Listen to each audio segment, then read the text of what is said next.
Hey everybody, I'm back. It's Scott Gold. I'm out for a walk today, but a walk with a purpose. My buddy Ron over at Life with Ron issued a challenge and he wanted us to go out and do a little scavenger hunt.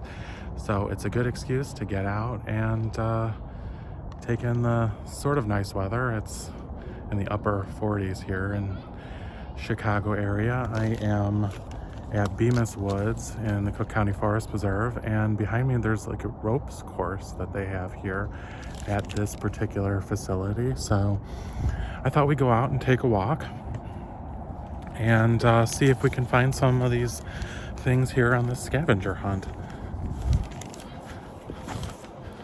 I'll point you out so that you can get a view.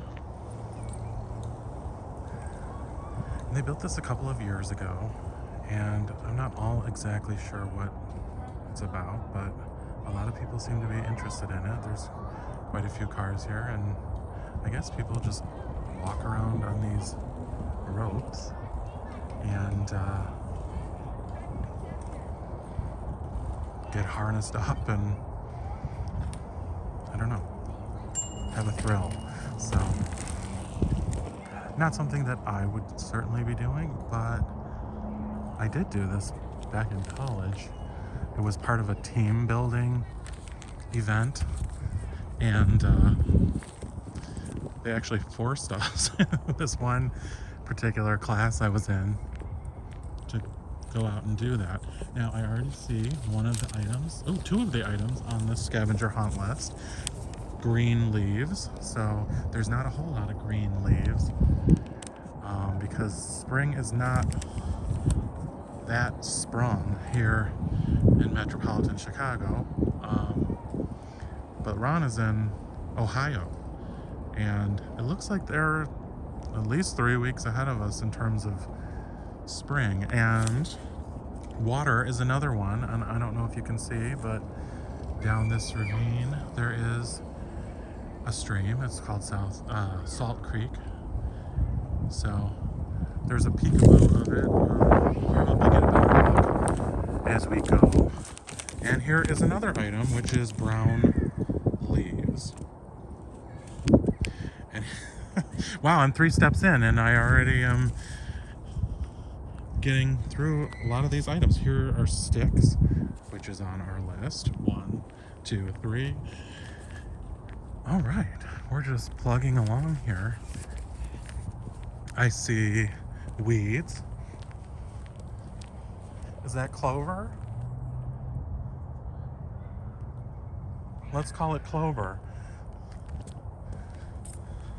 If not, I'm sure there's some in my grass at home. So let's read through the list and see what we need. Green leaves, brown leaves, 3 sticks, spider webs, bugs, water, smooth rocks, ants, flowers, clouds, birds, a weed, butterfly, tree, clover, feather, pine cone, grass, tree stump, and mushrooms. Mushrooms would probably be difficult, although I did once see some people picking mushrooms here. And here's a tree stump. And they had a big basket of, and here's flowers.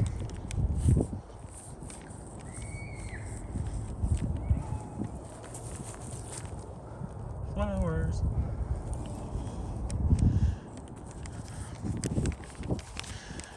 All right.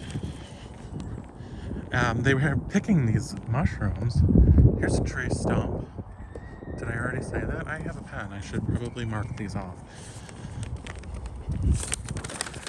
And I guess they were going to eat them, but that seemed a little risky to me. I mean, do you really know what kind of mushrooms those are, or do you care? Maybe they were hoping for the hallucinogenic type. All right, let's check these off so far. We have green leaf, brown leaves, sticks, water, flower, cloud,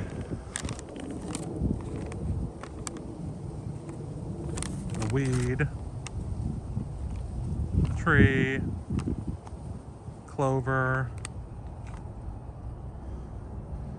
grass, tree stump. Okay, so we're still looking for a mushroom, a pine cone, a feather, a butterfly, ants, rocks, bugs. All right.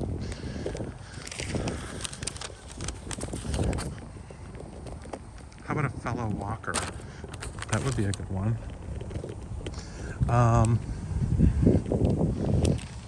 Yeah, but I don't think it's the season for mushrooms yet, so. But we'll be on the lookout here. See if we can find them.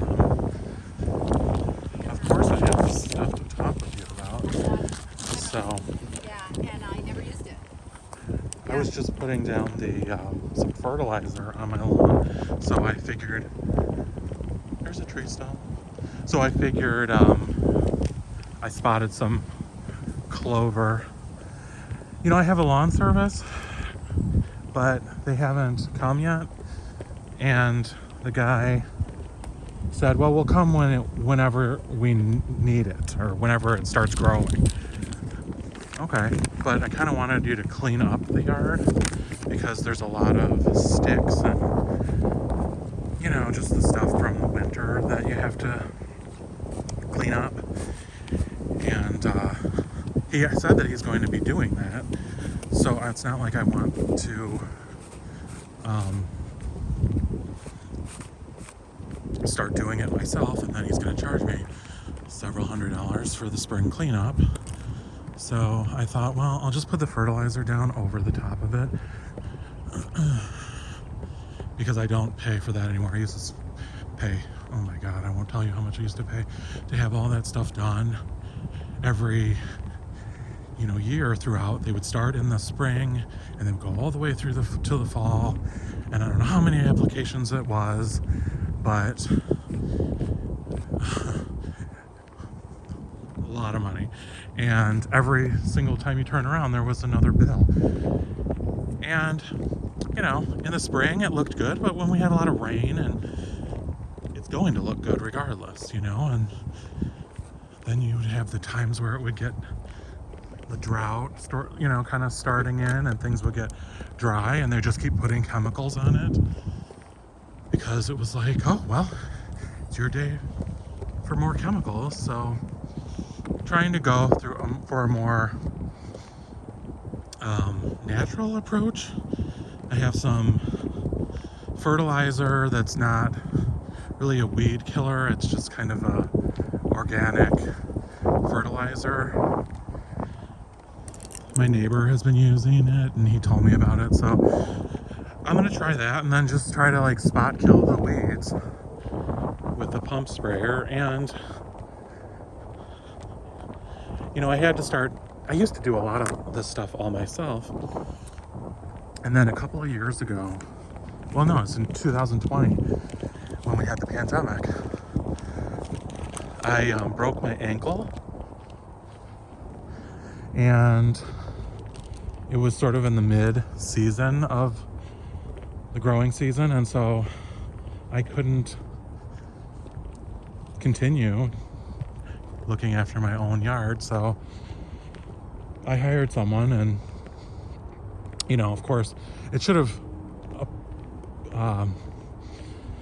been a red flag when all the other places I was calling, nobody was available. Their books were already filled with clients, but this person took me on and charged the living hell out of me for all, you know, he was never clear with the pricing, and it was just ended up being a ton of money. So after that season, when I no longer needed him, I did enjoy the convenience of having it done, because honestly, I just don't have the time. And when, you know, I work all the time, so when you do have the time, it's like, oh, okay, great, I'm gonna do the lawn. Oh, it's raining, or oh, it's dark out. I mean, the weather has to cooperate. It can't be too wet. If it rained yesterday, it's too soggy. It's like, it's great if you don't work, or if you have a job where I guess you're just able to have a leisurely schedule, maybe. But I don't have that, so I found somebody else that is extremely hard to communicate with because he doesn't actually speak English. And he calls me Mr. Tom. Where he got that, I have no idea. So I told him very clearly, I speak very clearly what my name was on when I left him a message. And, he and his crew may not speak English, but someone does there that does the billing. And there was a young woman that called me back and she spoke English. So, and then when I would submit my payment, it had my name on it. But they just never got that because he sent out a mailing this spring and said, "Dear Mr. Tom." It's like, oh, I know who this is from. And he said, if you want to sign up for lawn care service, let us know because we're going to be getting our schedule together. So he was much more reasonable. I mean, much. And he did a fine job. So now I did neglect, because communication was an issue, to inquire about the price this year, which I should have, because everything has gone sky high. So I'm sure there'll be a great increase. I don't know what it'll be,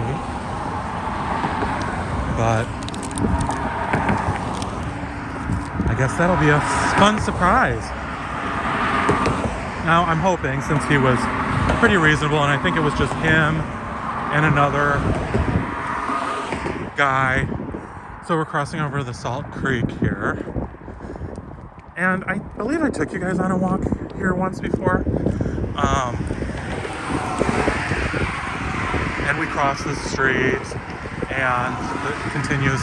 One forest preserve kind of runs into the next here in the metropolitan Chicago area. So it's kind of strange because it'll be like, oh look, it looks like you're in like a rural area. No, not at all. But we do have a lot of forest preserves that they set aside, like, in the early 1900s, which actually seems kind of excessive for the amount of them that there are. I mean, how much can you possibly walk through? I mean, you have a path, but I mean, you don't go schlepping through like this, I guess, for animals. So, okay, we'll say that's fine then for the animals. All right, what are we looking for again? A bird. Did we see a bird? I don't think we're going to see a butterfly.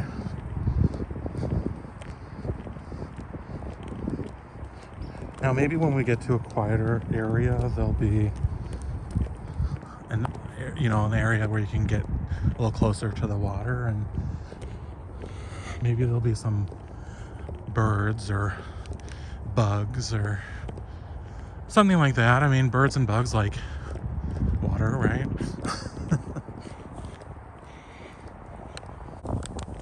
It's like everywhere you go now, they want you to tip. And, I'm always a good tipper. I definitely try to be, these are smooth rocks, as generous as I possibly can be. And I noticed that everywhere now is asking for a tip. And I mean, these are places that you traditionally wouldn't need to tip because they're like, handing you, they're basically doing their regular job. They're not doing anything extraordinary. And it's like, I mean, okay, but the rest of us consumers don't get a tip for doing our regular job. I mean, you go to even like fast food place like Subway, and it comes up, what are they had a name for this that I saw, like guilt tipping. You go to the terminal and you want to pay for your sandwich, and then they stand there and stare, and they're like, the screen comes up that says, do you want to tip 20, 25%, or nothing? And you're like, well, you're standing there. I really kind of want to tip you nothing, but I feel obligated to do that. And, everything has gone up already. So all consumers are feeling that. And now for just ordinary average things, they're asking for tips. The car wash and all that. Now I have a membership to a car wash, so and at the end of it they have people that dry off your car if you want that. So I usually keep a stack of singles in the console so that I can give, for drying off a car. I mean, it's not like they're detailing your car. If that were the case, oh, definitely you would give, plenty of money, probably $20 or something, but they're just literally taking a rag and running it over the car to mop up any excess water, because the blow dryer already dried the car, so it's just kind of the drips. So $2-3 is usually what I give. And most of us don't carry a lot of cash, so you don't always have cash. And how many of us are carrying small bills? Not really. So that's why I try to keep it in the glove compartment or whatever, so that I'll have it on hand. And I look and I have no more cash in my little stash that I keep hidden away, for valets and stuff like that. I mean, well, valets, you got to give more than that, but so I was like, oh crap.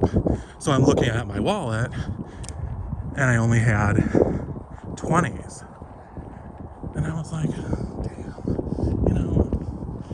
what do you drive off without giving them anything, or you have to give them $20?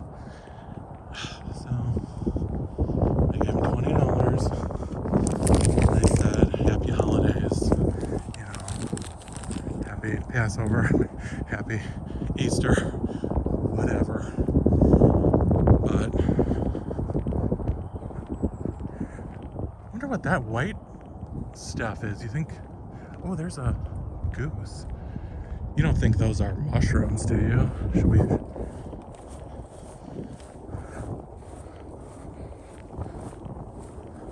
go over here? It couldn't be. Oh, it looks like flower petals or something, like from a tree that bloomed, but it was certainly not a tree that bloomed here.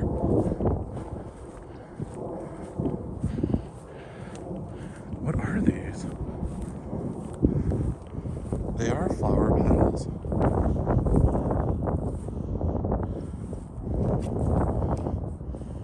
I wonder what that's about. Here's a flower. A real flower. How bizarre is that? Okay, Ron, well, even if those other flowers didn't count, then how about that actual flower? Maybe somebody, like,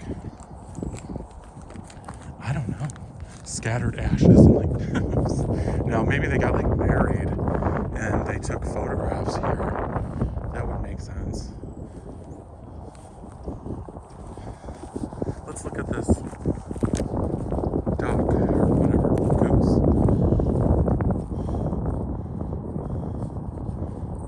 I don't know what they are. So, you know, this is funny. I was going to, I downloaded or uploaded, I guess, a video of the little mukbang I did the other day. And I was editing the thing, and my phone said that it was out of storage. And I was like, I just got this phone like a couple of years, a year ago maybe.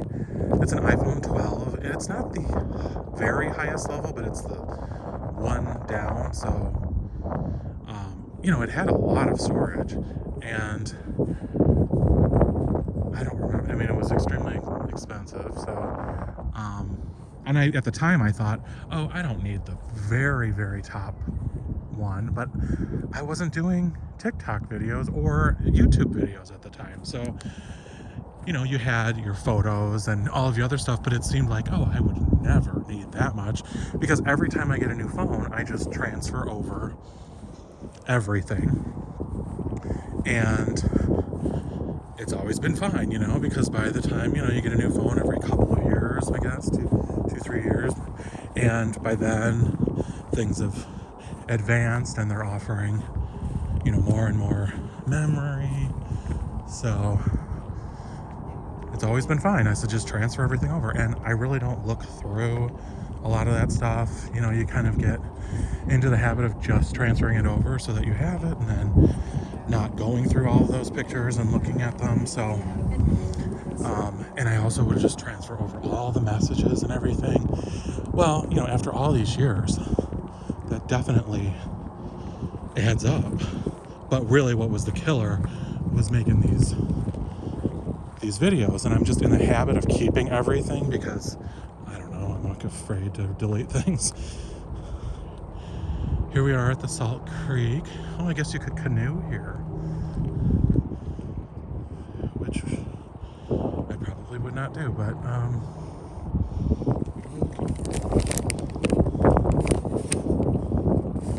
smooth rocks. We kind of saw this already. There's one down there. I don't think we're gonna find a butterfly.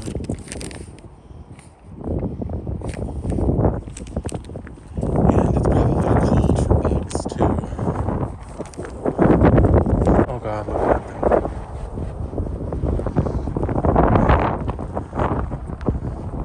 thing. I have a couple of very nice watches, and part of having them is you have to have them. Oh, I don't know that I want to go this way. It's not paved. But actually that'll be like a shortcut back to the car later, so let's go back and then we'll continue down to the left. We'll wait for this guy to kind of mosey on past so that we're not like right next to him. You have to maintain these watches by taking them in for service like every couple of years, and they recertify the seals on them so that they're waterproof. And you know, with mechanical watch, there's some maintenance that has to be done. So I took it in, and oh my God, I won't tell you how much that was. So, I mean, they were expensive watches, so, but I think that because of the name, they definitely feel compelled to charge a premium for that. And it was always expensive, and now it's like really expensive. So everybody has their hand out. So I was flipping through the channels, and do you ever see like those public access shows where this one was, for some reason, they were airing like city council meeting or whatever, and it just, like got my attention for some reason, because I guess of the way this particular woman looked. She looked very odd. And so I stopped, and evidently they were all fighting and yelling and stuff like that. But it reminded me of this funny story about going to one of those meetings. And it was because the company that I work for, were in sort of a industrial area, and there was a huge furniture manufacturer, and it was 2 buildings down from the building that I worked in, and it burned to the ground, and it was like several 100,000 square feet. It was like $30 million in losses. It burned to the ground, and we were there when the fire started. It was the end of the day, and actually we could start to smell some smoke, but we were leaving, and we're walking out there like, I wonder what that smell is, well, whatever, I don't know, maybe someone's barbecuing, which would be odd in a business district. But well, that night, this was years ago, that night I hear on the news that this massive fire, it was a whatever 5 alarm, however many alarm is the most, fire, and they're saying the address, and I was like, oh my God, that's right next to our building. It burned for like several days. They were trying to contain it, and they did, but it was unbelievable. Well, the story was that there was a disgruntled employee who started the fire, and he had, I guess, because he was like a warehouse worker or something, he had no call, no showed, is what the news reported, on like 3 occasions. And so his manager or whatever, I guess, had said, if you do this again, you're going to be fired. They didn't even fire him. They just told him that he was going to be. So he got furious, and he went out into the warehouse where, they had access to all of this, probably like fabric and upholstery and things like that. And they just and he started a fire. And I don't recall exactly how he did it, but it immediately spread. And then what really accelerated it was that this huge warehouse had all of these forklifts, and the forklifts were powered by kerosene or something. I don't know what the material is exactly, but rather than being electric, they had these tanks that fueled them, and those began exploding like bombs, and it just became nearly impossible to extinguish. It took days to actually extinguish like all the flames, but then it was weeks that they stood by 24 hours a day so that they could extinguish any little fires that like cropped up from the ash and stuff. And then, now this building was burned to the ground. They put up fencing. It was a massive building. They put up fencing, and they maintained security there 24 hours a day around the perimeter for probably 6 months following it, because they were I guess trying to mitigate their potential liability if anyone went in there and started poking around and got hurt or whatever. So, in the end, it must have been more cost effective to pay 24-hour security to stand guard over a burned down building than it was to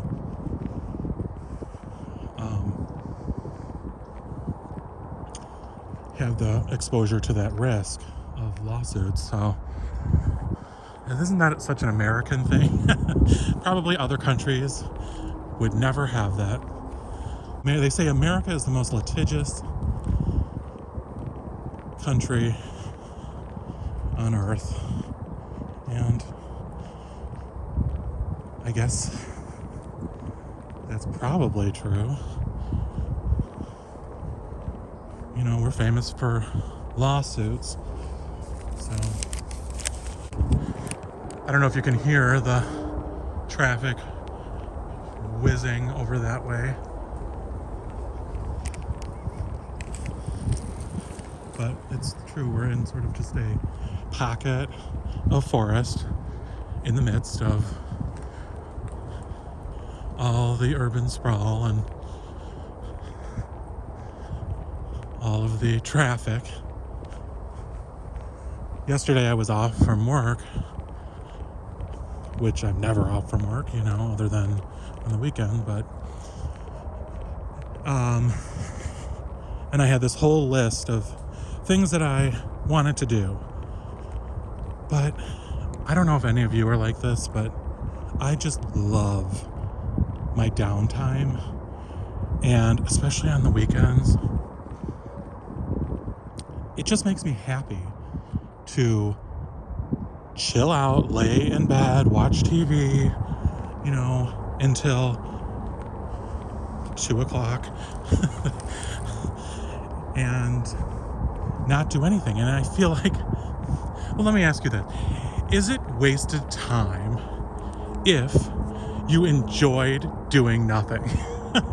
You know, I would argue no. So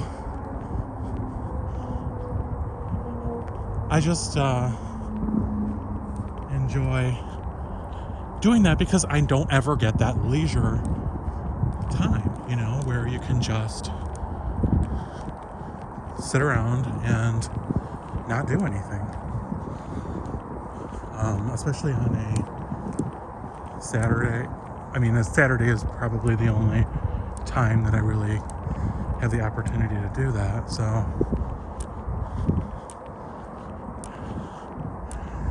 and then usually on Sunday, it's like, oh, okay, now I got to get going because time is ticking. I got this to do and that to do, and I have to get this done. And so I kind of do that in reverse, where, you know, a lot of people take Sundays off and they say, oh no, I don't do anything on Sundays. Well, I like to not do anything during Saturday, during the day if possible. Today's a little different because I had yesterday off, so today feels like a Sunday. But I said yesterday, no, I'm going to get going, and I didn't get going until noon. And then I was running my errands, and I had a whole list that I got done with 2 of them maybe, because then it starts to get late, and then all the traffic starts getting insane.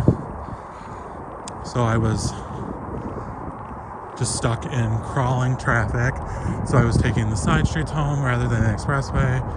And there's a golf course. It's barbed wire. Is that on the list? I don't think so. It's very beautiful.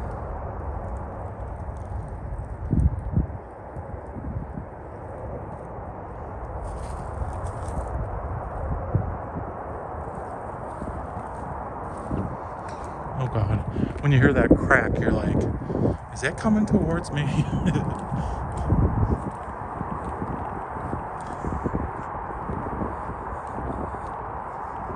So then I was in a bunch of traffic, and I don't know, that just, I mean, I'm used to it, but it kind of just wears on you. Then when you finally get home, you're just like, okay, I have to go to the bathroom really bad, and I don't really want to do anything else now. So I guess the answer is you get up real early like you normally do, and you just start doing all your stuff. But if I got up early like I normally do, that would mean 5 o'clock. I don't think any stores or anything like that are going to be open until probably 9 o'clock. So whatever, you just can't change your stripes or whatever they say. It's like some people are just born morning people, early risers, and some of us just have to fight it our whole entire lives. My mother was always a morning person my whole life, and she never really understood that. But my father is definitely inclined to, like I am, where, would much rather just take it easy in the mornings and, not rush off. But of course, he was a executive. I mean, he was always gone before I ever even woke up, and most of the time, well, especially when I was a young kid, didn't get home until sometimes after I was already in bed. So we very rarely would eat dinner with him. My mother was a housewife, and so she took care of everything, and he worked. And that worked out very well, but it's not all that common in a lot of places anymore. So, at some places it is.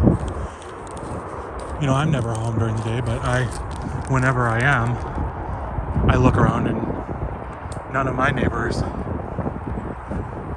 are working. All of those women are out jogging and walking their pets and drinking a latte while they do it, and that's great. But I know that that's not the reality in a lot of neighborhoods anymore. It once was commonplace, and maybe that's affected by where you grew up, what neighborhood, and that sort of a thing. I'm sure it did. But where I grew up, none of the women, at least in my mom's circle, none of those ladies worked.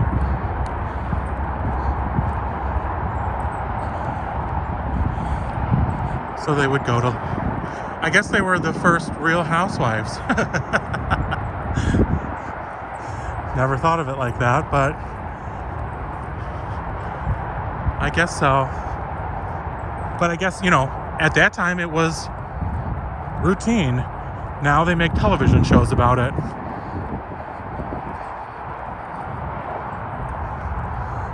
But we used to, the kids would all get together, and the mothers would, get together for whatever they were doing, visiting. And it's funny to think about it in those terms, because there were a few the scandals when this one would get divorced, and then the people would have to choose sides. And here you can see the peacefulness of the outdoors is disturbed by a raging tollway, which they are presently widening, and it's all under construction, which probably accounts for this new grass and retaining wall and stuff like that.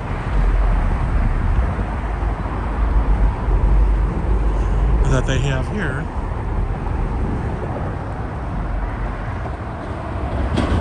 But the traffic is definitely flowing, not like normal. I guess it is a Saturday afternoon.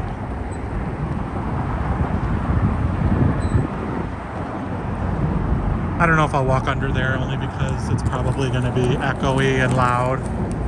And I'm ready to turn back anyways.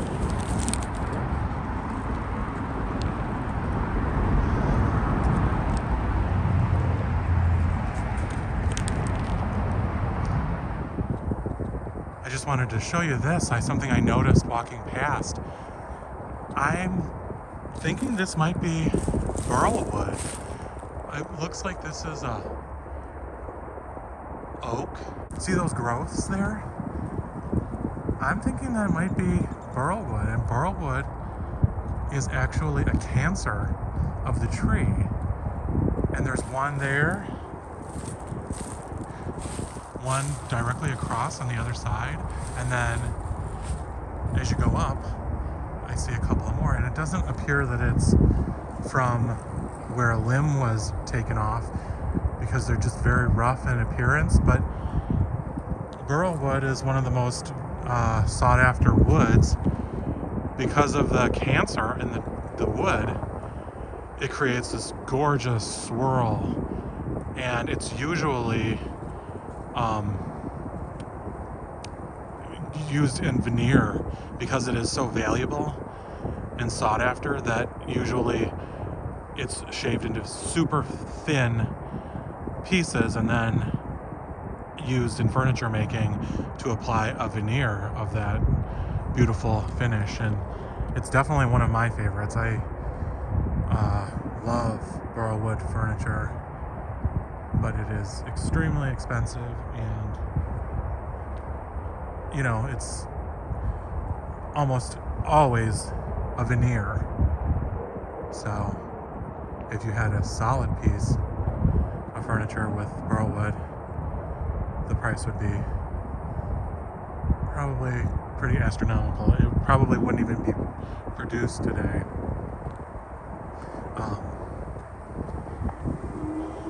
Although I do have a vendor at work whose family is in the custom furniture making business, and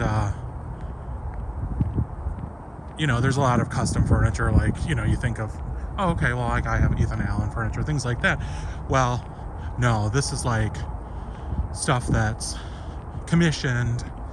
And you know, she said, because I was asking about it once, I said, oh, what's the name of it? And she told me, and she said, and I said, oh, well, that's really interesting. I mean, maybe I would be interested in having something done. And she's like, yeah, but just to let you know, like a very tiny table would be like $35,000. So it's like, oh, okay.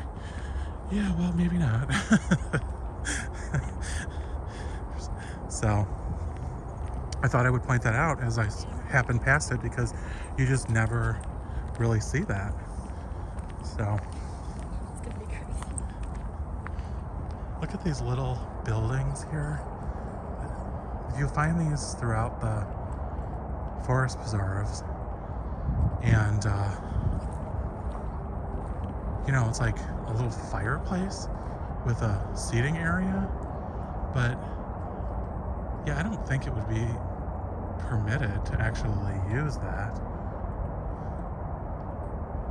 I don't know. I saw a guy behind it earlier. Now, this forest preserves, I will tell you, in Chicago are noted for gay cruising spots, and you can tell who's in the market, and there are certain things that they do, and I've seen them here today. So maybe that's what he was doing. I don't know. I mean, he came from behind that thing on my way past before. He was like an old man though, but you know, it's like, what are you doing behind there? And then he came out like right as I was walking past. So I don't know if that was like, hey, but no, thank you.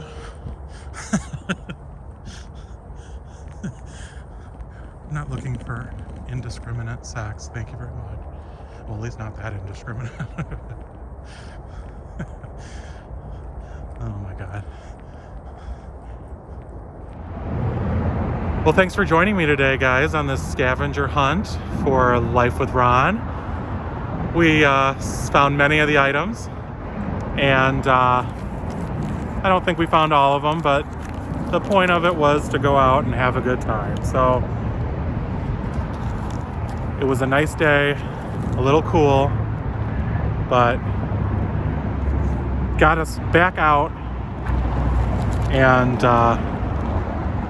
getting some steps in, which is important. So as always, if you haven't subscribed yet, it's not too late. If you have, welcome to the family. I love you for watching.